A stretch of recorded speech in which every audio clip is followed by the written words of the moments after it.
Yes, we'll be back from the break. Exactly 5 minutes past 9. This is Mark Means Business. This is, of course, straight into our business insight and with the discussions in line with women empowerment. Getting to see how women can leverage opportunities on global platforms to, enhance livelihood and also promote the economy of the country, Uganda. And of course, my guests this morning, I have Gonsha Rehema. She's actually a pharmacist. Very passionate with quite a number of qualifications in that. And I also have with me Richard Okuti. He is a trade promoter. He facilitates SMEs from Uganda to see how they can trade with SMEs from advanced economies. So that is quite an interesting perspective. Well, it's a pleasure to have you, Madam Rehema, Mr. Okuti. And grateful for the contribution you've done for this country and in terms of promoting the trade that way. But of course, now zeroing down to since today we're talking about women empowerment. I think ladies first. I'll kick start with Madame Gonsha in that line. I want to see. Of course, you can tell me a brief how you found this journey. Most especially being in that medical side of it, to leverage on the possible opportunities that have been availed on different, could be local, regional, or global platforms. Global platforms. Yes. Thank you very much. I will introduce myself again. I'm called Dr. Gonsha Rehema. Yes. I'm a pharmacist by training, and I'm a top 40, under 40, according to New Vision. New Vision, top Yes. 40 pharmacists. Top 40 Ugandans under 40. Okay. Okay, yes. And I'm the director of the Extra Care Pharmacies in Uganda. Okay. Extra Care is one of the most awarded pharmaceutical companies in Uganda. It is a chain of pharmacies that is made up so far of 6 pharmacies. Okay. Operating in the areas of Kampala and Wakiso. Okay. And I'm so delighted to be on this forum today to talk to fellow women in Uganda and to encourage someone out there. Okay. Interesting. Now, Mr. Okuti, talking about your involvement in promoting SMEs, you are the link. How have you, to what degree have you tried to involve women and see that their enterprises actually blossom, they kick off? Yeah, thank you very much. And it's always very interesting to work with women. And as you're aware, women are really the foundation of life. Yeah. So it's really important that they're empowered. And my involvement right now is through Women Worldwide, do Dubai. And these are women who were amazed by the growth of the Middle East, especially after attending the Dubai Expo 2020. They were so excited about how a country could transition from a poor fishing village to one of the most advanced economies in the world in such a short time. Yes. And so they decided that they should use the inspiration of Dubai to kind of inspire women. Women in career, women in business, and women in various initiatives to develop. So they came back to their countries, and there is an East African chapter headed by a lady called Winnie Laoko Olwe, who is also an associate of mine, who I met some years back when we had tried to start promoting trade. And she reached out to me and said, okay, this time this is women, and since you facilitate trade, could you come on board and work with women to do this? So this is kind of how I get involved, and what I bring on board is to kind of share with the women what to expect in bigger economies, the things to do with the kind of business expectations such economies have, how to communicate with them, how to develop qualities that they require and quantities that they require, because those markets are quite kind of big. Very big. And sometimes if you're not exposed, you imagine that they'll buy small quantities of your product and they'll buy, varying qualities. And yet sometimes they want a standard quality and also a certain quantity, which you may not be able to meet alone. So I kind of help them with this kind of knowledge and skills. And eventually also support them with the early stage linkage to potential buyers and potential partners. So in that way, I go to these missions with them and make sure that I create meetings that make sense. And once they have these meetings, also guide them how they can move towards closure to get a deal and so forth. And of course, it's not always guaranteed that you'll close deals. There's a chance. And so, in sales, they say you contact 100, you might get 10. So that's how it is. So we also manage those expectations and tell you that, look, you get exposure, you get deals. Sometimes you may not even close one deal on the first go, but you'll get leads that can eventually get you to do business maybe 6 months later, 1 year later. So, on a very high level, these are the kind of areas I get involved in. Very interesting. Now, coming to Dr. Goshen. Yes. How have these platforms kind of eased your way, being a pharmacist, and you have a chain of pharmacies? How have you found these platforms relevant to you? When you look at the kind of business I'm doing, it is a highly specialized. It's actually a specialty kind of business. It has a very strong medical aspect of it, which combines very many aspects of medicine. The diagnosis aspect, part of triaging, the medicine aspect, and from the medicine aspect of it, it also brings in the human resource aspect. Because if you're to notice so well, every pharmacy has almost 5 employees. And if you have a chain, you have very many employees that you are working with. So you are supposed to have very good human resource knowledge. And at the same time, it has a very strong business aspect where money comes in, items are coming in, you are supposed to balance the money, and then you're having different payment platforms.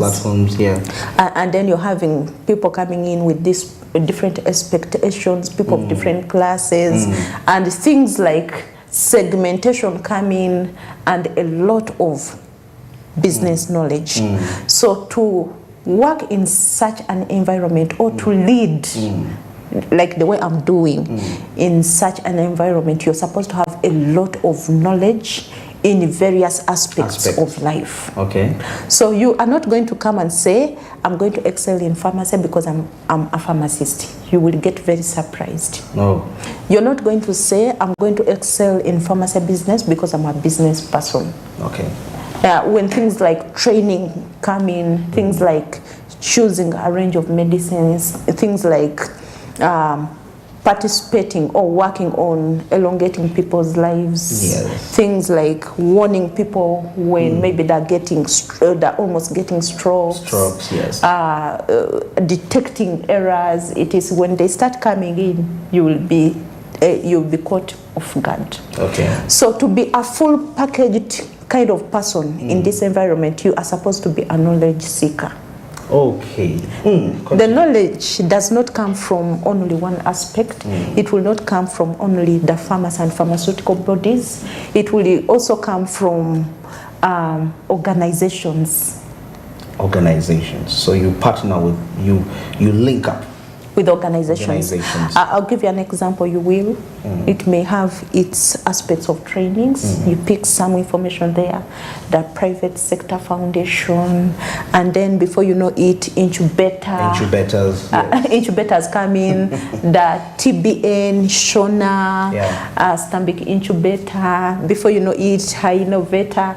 So all those aspects that we you are supposed to always keep I know. to follow up these associations, attend their trainings, which are both local and international, and then you integrate all the knowledge so that you see the success that you are expecting. Okay. Yeah. Very, very interesting. Now, Mr. Kuti, if we are to look into that, in your involvement, what are those areas in capacity building you've realized that need to be, can I say, incorporated in women enterprises to be able to compete globally?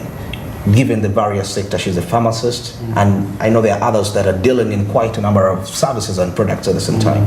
But let's see what is the missing link, the areas where particularly you feel like, I think here we need more capacity building, training to enhance efficiency.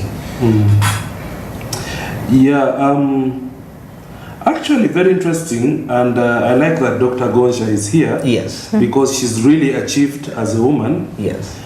Which ties in the point I'm about to make, which sometimes is not really about skills. You find that the women are really skilled, they're quite knowledgeable, but they sell themselves short. Okay. And what do I mean by selling themselves short? One, they don't believe strongly in themselves. Okay. And maybe this is because of cultural aspects and so forth. So one of the main things is actually to just motivate. Okay. To say, look here, you already have it all in you. You have the skills, you have the knowledge. You just have to get out of your comfort zone and do it. So that is one of the very, very first things I do. Because I look at them, they are knowledgeable, they have, many of them are even graduates. Exactly. Many of them are, so they kind of selling themselves short. So come out of that shell and go out and do it. Because that's how you know whether you're going to achieve or not. And like Doctor here has gone out, and I'm sure she didn't think about whether she was a woman or a man. She just went out and did it. So that kind of thing, you just get out and do it. And then two, of course there are certain challenges. One of the challenges you can see is that a woman's responsibilities are quite more than, sometimes they have more responsibilities than men, exactly. Especially when they're at the childbearing age. So creating those kind of environments where they can work in flexible ways, and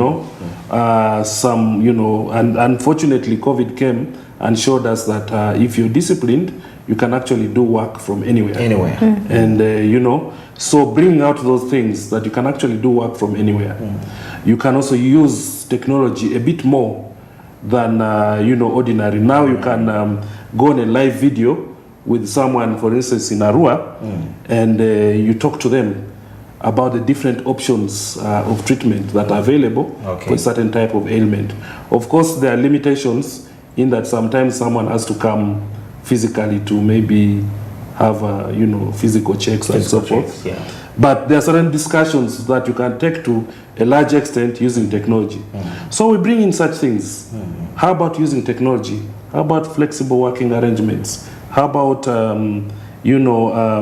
looking at how others have done it and succeeded? So really simple interventions, and then the more complex ones can come up when they have grown a bit more. Because we also don't encourage anyone to trade internationally when they haven't tested the ground in their own country. So first grow locally, sell to customers, understand the dynamics of doing business, the dynamics of being compliant to your government, the dynamics of managing employees, dealing with human beings, and all those kind of things. Managing cash flows, managing, and a lot of those business aspects. So when you're grounded locally, then you can also look at the export market as another source of revenue. So these are the kind of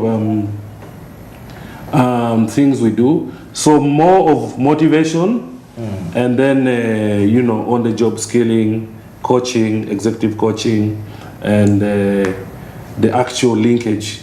But most importantly, even exposure first. Just, being able to see that a market is actually huge alone can transform your thinking completely. Okay. Yeah, so I encourage people, Ugandans, women, men, to travel. They should Because travel. when you travel, you get to see that, okay, this is what they mean. Because someone tells you, can you supply 10 containers or something every week? Then you're wondering, what is this person talking about? You know, me, I normally supply 10 sacks of something to Nakawa market.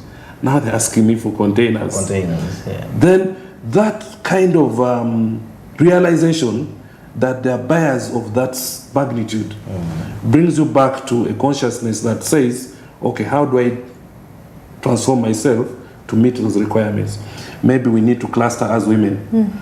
Maybe now we need to bring all our different businesses together and say, how do we together meet this demand? Okay. How do we maintain the quality required, the standards and so forth? And that clustering is also a hard job. It's not easy. So the work of enterprise is also not a one-day affair. So someone should not think that there's a magic bullet that I will be exposed today and then tomorrow I'll have profits. And that is something that also discourages people. Okay. Sometimes the profits take longer than expected to start manifesting. Okay. So the patience is quite a virtue. Yeah. Now, one quick one here before we get into the break. You mentioned something in line with compliance. It got quite my attention because when you take a look at the participation of so many enterprises, taking a look at the informal sector, of course, largely are women that are participating in that, either youth or women. Yes. You know, the biggest percentage. Now, Dr. Gonsha, how has compliance been an ideal tool to your success today? To expound on compliance, our kind of business, before you actually real start, it has a way it pushes you into formality. You have no choice but to be formal. To be formal. Okay. Yeah. For example, when you're going to open up a pharmacy and you maybe have identified a premise and community that you're going to serve in, it will be by law that you have to go and notify the National Drug Authority. You're already becoming formal. So when you go to National Drug Authority, they come and inspect and then give you a go ahead to start operating. They will tell you to bring in your memorandum and articles of association. That is already a registered company. So by nature, it is already a formal business. Okay. That is number one aspect of compliance. And then as you start operating, they'll say we need a TIN number. So by all means, they've exposed you to URA. Yes. And then as you continue working, you will see the local council also coming in, saying we also need our share. Before you know it, you will see URA saying you have to file annual returns. You see NSSF coming in, etc. So by design, it pushes you to be compliant. But the level of compliance differs. Okay.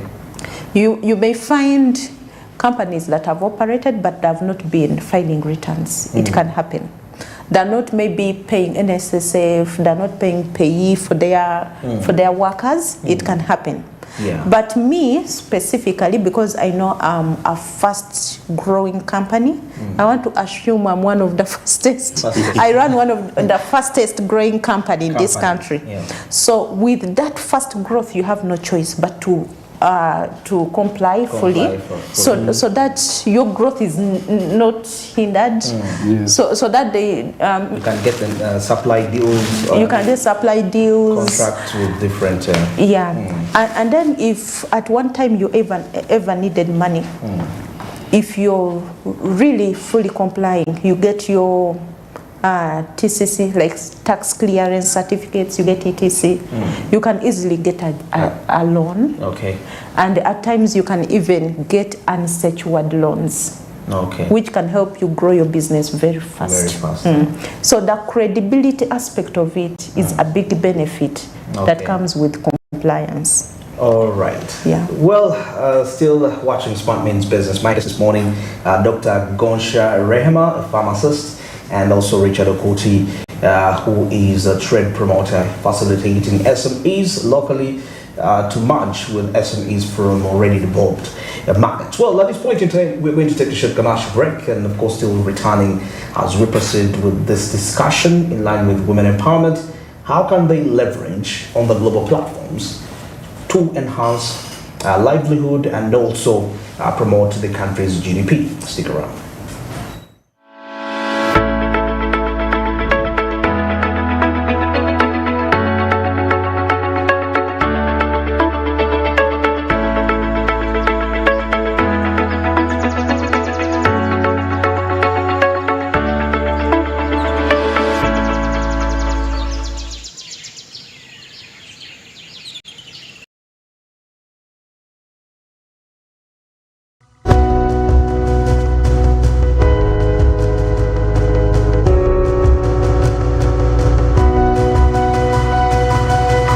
Smart 24, driving business. It's not just a match, it's the crescendo of a season-long symphony. And now approaching the final. Critical moments. So for one final time inside the final, the FA Cup final. European final. Europa League Champions League final game. Stay connected to GOTV to witness. Live in all the finals on GOTV. Brace yourself for the kickoff of the UEFA Euros 2024. Only on your World of Champions. Bulu magic is my joy. Bulu magic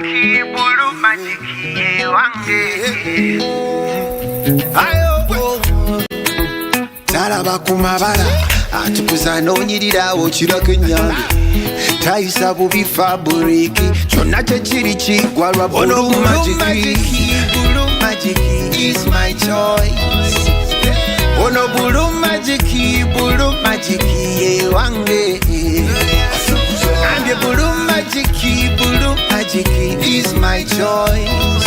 Hey, ono Bulu magic ye wange. Abanyakampara na Uganda Yuna. Nobat Events and Awesome Entertainment present Reggie live in Gosa at Lugogo Cricket Oval on 10th May 2024. Tickets are 20k ordinary and 50k VIP, 1 million gold table and 2 million platinum table. Buy your discounted tickets off the Momo app at only 10k ordinary and 25k VIP. Come represent for Reggie. It's gonna be non-stop entertainment. Crazy guy. I'm going to go Flavors of Africa. Enjoy your favorite shows anywhere. Download DSTV Stream today.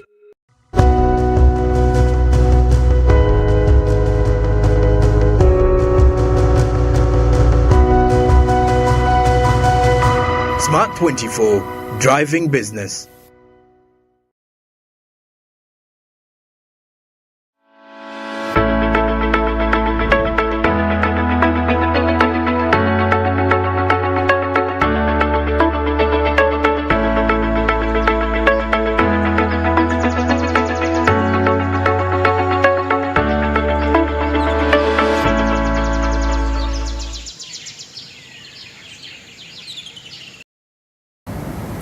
Well, exactly 29 past 9 a.m. this morning, and definitely Smart Means Business here. We're driving your business through all the way. But of course, before we proceed into any related discussions, still to remind you, Smart 24 TV is on GOTV, that is channel 320, and then channel 372 on DSTV. So you can catch us all across Africa and East Africa at the same time. And for those of you that are much more obsessed with the gadgets, we have something amazing for you. You can go to the Google Play Store and you download the Smart Digital application. Now, when you have this application, the amazing aspect with it is that you'll be able to stream Smart 24 TV, Smart FM, and NBS Radio at the same time. So it's a full package.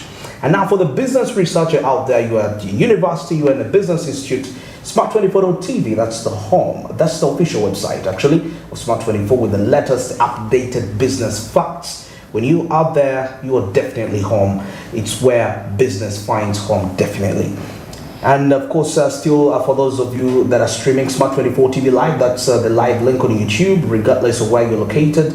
United States, Europe, Asia, Africa, any country, you can catch the live updates, both local, international, continental, and regional at the same time. And Plot 42 Nile Avenue, where I'm broadcasting, where I am right now, broadcasting to you in your sitting room. So you can come and pay us a visit, Plot 42 Nile Avenue, see how we can help each other grow one another's business, and so many more.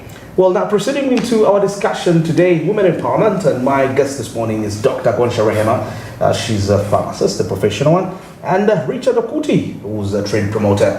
He facilitates, he connects SMEs in Uganda to trade with SMEs in already developed markets. Now, before we went into the break, Dr. Gonsha had mentioned something about compliance, how compliance has aided her performance in terms of, operations. Now, speaking about you being a trade promoter, how are we saying that women that will reduce on the numbers of their participation in the informal sector? Because we know they are, for any country to have a sound economic growth, women have to participate a percentage onto that economy. And for them to participate effectively, there has to be the aspect of compliance. So as a trade promoter, how are we ensuring that we narrow down this curve of women running informal businesses? Oh, that's a tough one, eh? Yeah, transitioning from informal business to formal business can be quite tough. And as you know, we are also grappling with such problems generally as a country. But of course, there are so many other factors at play. But I think mostly it's for women to transition, the most easy approach would be to give incentive. To encourage that once someone is transitioning from informal to a formal business, then there are certain, incentives that they can get. Maybe limited tax holidays, so that they can slowly learn about tax and how to comply. And when I mean limited, it doesn't have to go for even a whole financial year. Maybe 3 months, to 6 months. As you're preparing them and because once someone formalizes, they have to understand what are the costs of doing this business, what are the total costs of doing this business. The direct, the indirect, and all those overheads and everything, and the taxable amount, so that you advise them what range of pricing they can enter into to be able to pay all those costs and contribute to government revenue, but still make a profit. And also, and these things have to be done in such a way that the woman remains competitive. So incentive, sharing that knowledge, helping with the transition, and because it's inevitable, especially when you plan to go beyond your borders. Going beyond your borders, compliance is one of the ways to show the world that you actually have an identity. That you belong to a certain country. Because complying means you're registered. It means the URSB knows you. It means the URA knows you. It means maybe even the Uganda Export Promotions Board knows you. Such that when you do a dispute outside your borders, you can actually call on your people home and say, look, I have entered this dispute. Can you help? But if you don't have this, they don't have this knowledge of you, then it becomes hard. They'll say, how can we help you? We don't even know you. We don't even know how you got where you went, So it's also a good thing because it gives you an address, it gives you identity, you belong somewhere, and someone can back you up when you're in trouble. So, but back to your main question, incentivizing, and doing an incremental, how can I say it, bringing the tax aspect in phases. so that it doesn't pinch the business straight away. Because someone is used to, say, making a revenue of 1 million after investing 800,000. Now telling them they are going to make maybe a revenue of 1 million, but they'll invest 800,000 plus maybe another 100 and something, and that reduces. And of late we have the IFRS. Yes, and then we have the IFRS and all the things. So we have to have a slow transition from informal into formal. And then we also have to encourage continuous learning. So if people are not, some people have not gone to school, we need to do short, trainings to encourage them as enterprises to get hands-on skills, that they can apply. Also have mechanisms where they can outsource at a low cost, because some of these businesses cannot afford an accountant. But if you have a situation where there's an accountant who can serve, say, 100 micro businesses, then it becomes easy because each of them is contributing a small amount for that professional service. So these kind of innovative approaches to doing business. And the Private Sector Foundation of Uganda is there. These are discussions that can be held and actually actualized. The Chamber of Commerce is there. These are their roles. These are things they should be doing. There is even the universities, they can have short, trainings and call people in to equip them with quick skills, not just 3-year courses where you study for a whole 3 years and graduate, but quick skills that can equip people. And all these things, if we're committed, we can transition even within a year. But it takes a lot of effort and commitment from all the stakeholders. Unfortunately, it needs several stakeholders to be involved.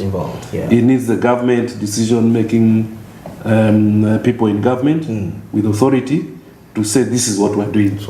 It needs people with knowledge, whether from the private sector or from the international community. So to get that collective effort sometimes is not as easy as saying. But those are some of the quick points I could share at this point. Out there. Now, women are quite vulnerable in so many perspectives, and some people take advantage of their genderistic nature.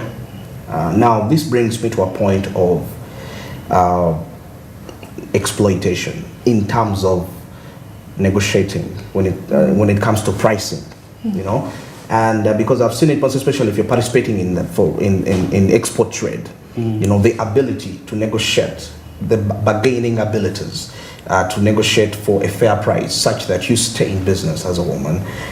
So let's see, how have you done to address that? And now to Dr. Gonsha, how there is a woman that is watching out there and they are thinking, okay, I've been exploited in terms of the pricing. How do they reach to that point of having a say, most especially when it comes to determining their price for their product or service?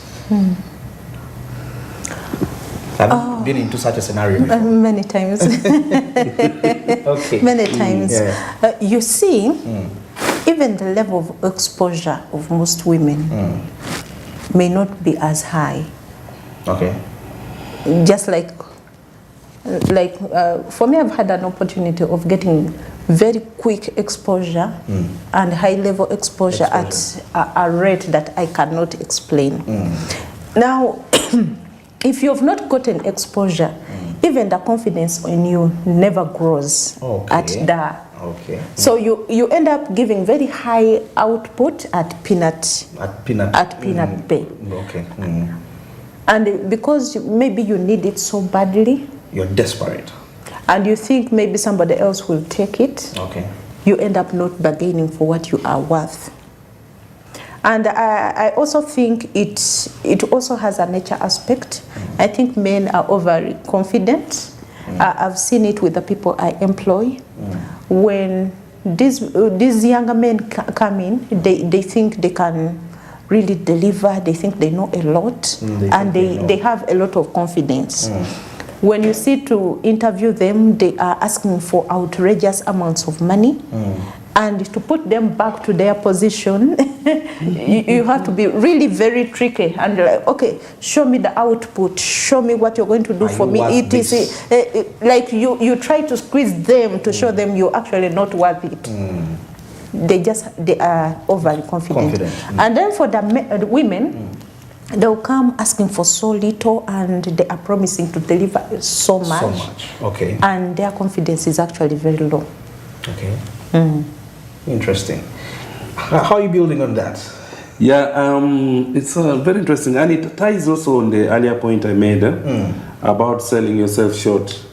And so sometimes the exposure she's talking about increases the confidence. Yes. Because when you're exposed, you realize that, okay, I can actually negotiate.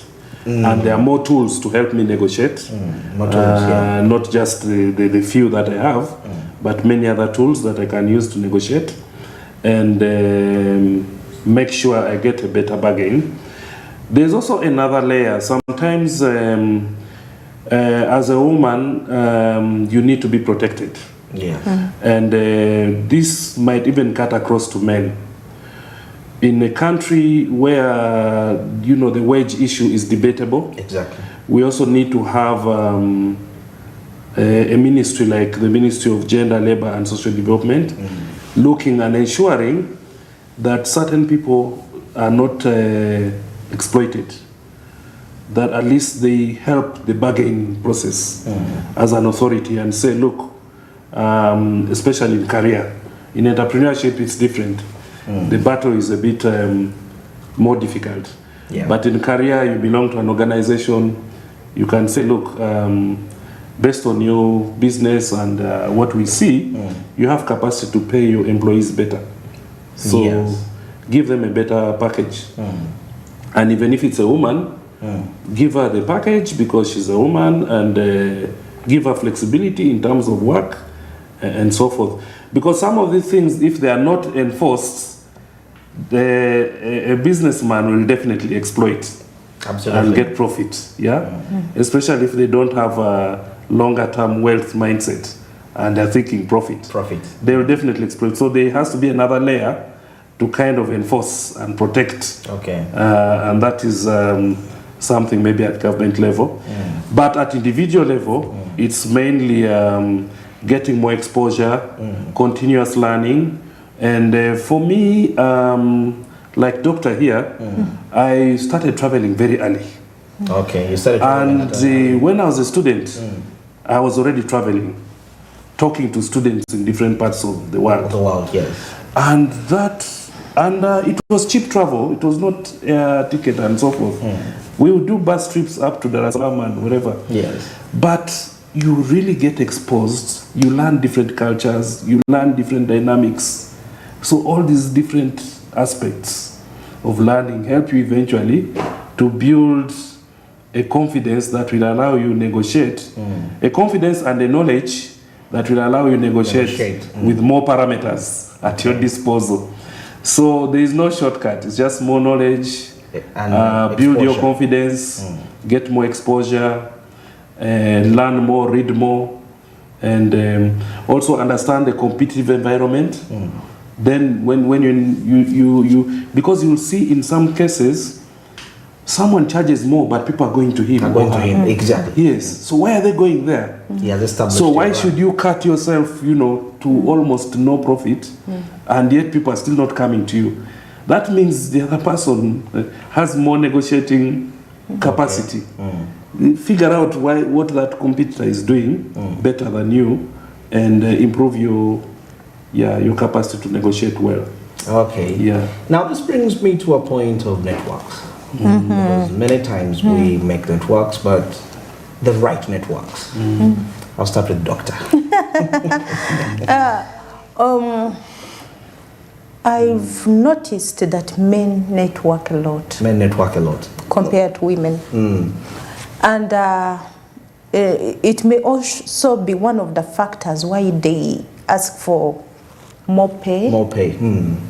In relation to what they are able to deliver. Exactly. These men, it seems every evening they come up together, they watch soccer together, but they are not only watching soccer, they are talking about current affairs, they are discussing which company is paying what, they are discussing, they have a lot of information at their exposure. Compared to us, the ladies. We seem to be reserved in, and then we seem to be like, when we are together, we are not speaking productive information. So we never get into contact with the actual information that can develop us or that can help us to maybe ask for what we are worth. So in terms of networking, it has to be intentional. And the networks that can help you maybe get correct information are networks that are actually formally organized. What are those like? I'll give you an example. If American Embassy puts up a Academy for Women Entrepreneurs, and then it throws out adverts and people apply and come together to study, it is sort of helps you to sieve out. So every person who has come into that class, every person who will later join the alumni group is going to be somebody who is interested in business. Is somebody who is focused, and the kind of information that they'll be talking will be about business, about market, about which next incubation, about who is traveling. So the information is sieved. If I decided to look for my own network and to look for my own people to network with, I will end up struggling to sort of meet people of my level, to meet people who are thinking like me, to meet people who are as intelligent as I am, and yet these incubation centers help you do the sieving. Wow, that is a deep point. Formally organized meetups. Wow. Yeah. Maybe just to expound on that as well, she really excited me with that discussion. These formalized networks can be very powerful.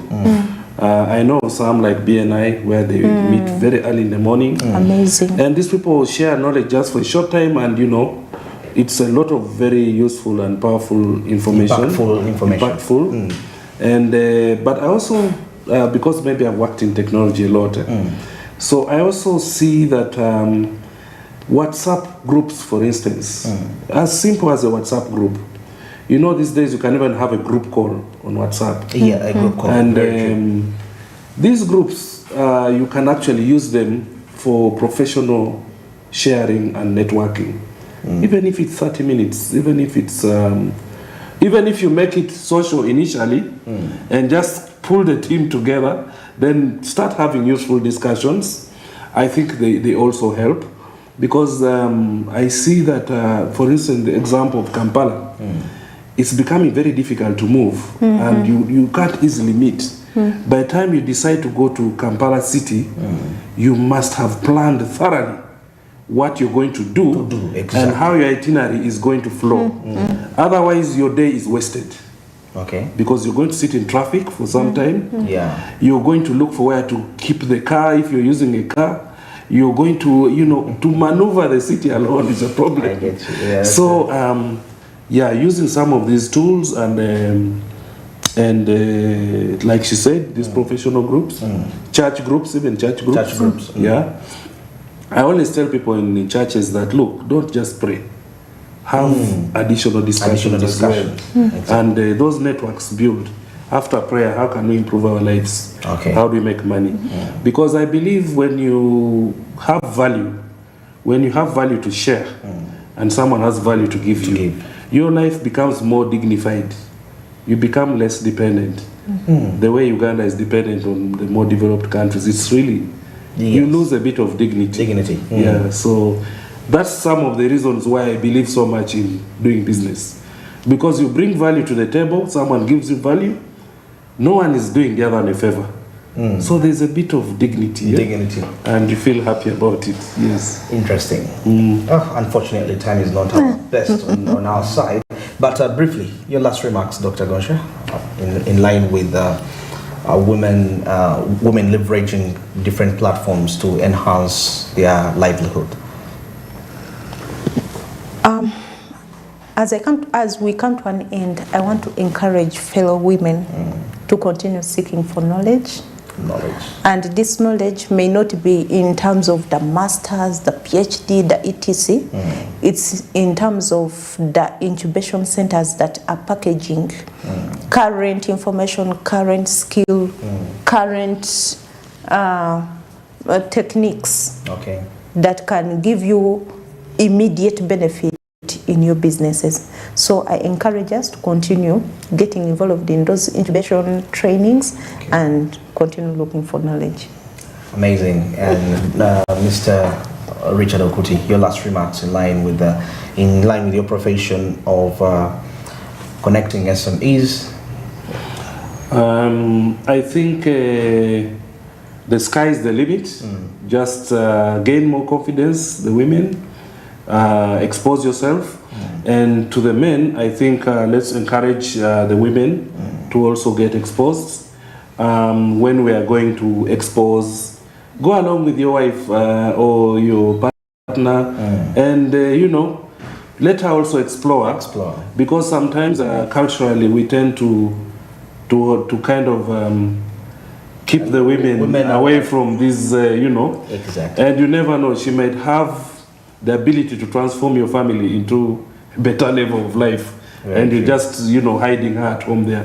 Let her get out, let her explore, let her, I believe that if we trust the women to be able to take care of themselves and learn more, they will make a very useful and impactful contribution to the families and also to the economy.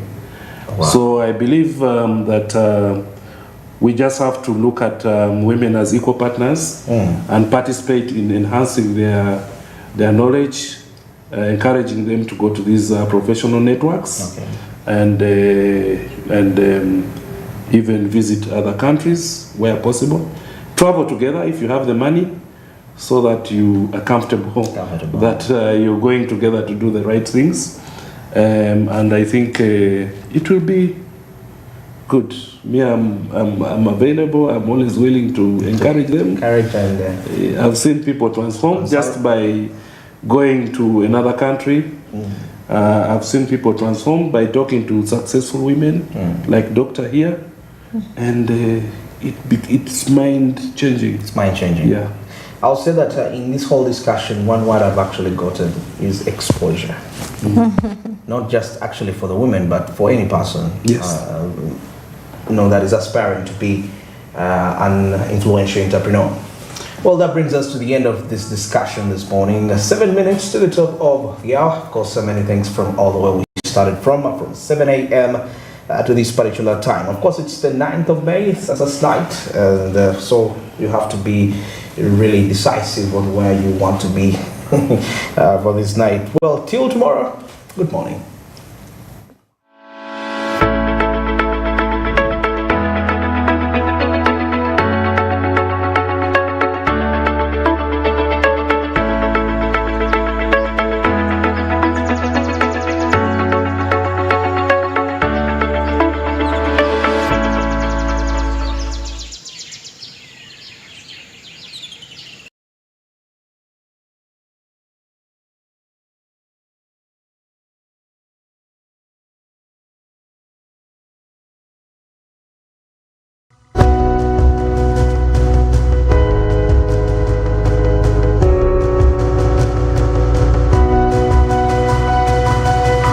Smart 24, driving business. Abanyakampara na Uganda Yuna. Nobat Events and Awesome Entertainment present Ragey live in Gosa at Lugogo Cricket Oval on 10th May 2024. Tickets are 20k ordinary and 50k VIP, 1 million gold table and 2 million platinum table. Buy your discounted tickets off the Momo app at only 10k ordinary and 25k VIP. Come represent for Ragey. It's gonna be non-stop entertainment. My friend, just enter. Everyone now has all access to Pearl Magic Prime. Kasim, give this man some biscuits. They're over. They're over. But you see these people here, they are on GOTV Plus, like you. But now they can watch big shows like Sanyu, or they can watch Beloved and they cry. So my friend, from now on, it's more magic to Uganda's best shows on GOTV Plus. Luxury redefined at Seasand Hotel as you indulge in the splendor of elegant living fit for the royalty that you are. Step into comfort, pampering and blissful customer-centric service as you select from our range of comfy exquisite living quarters furnished to meet with your royal preference.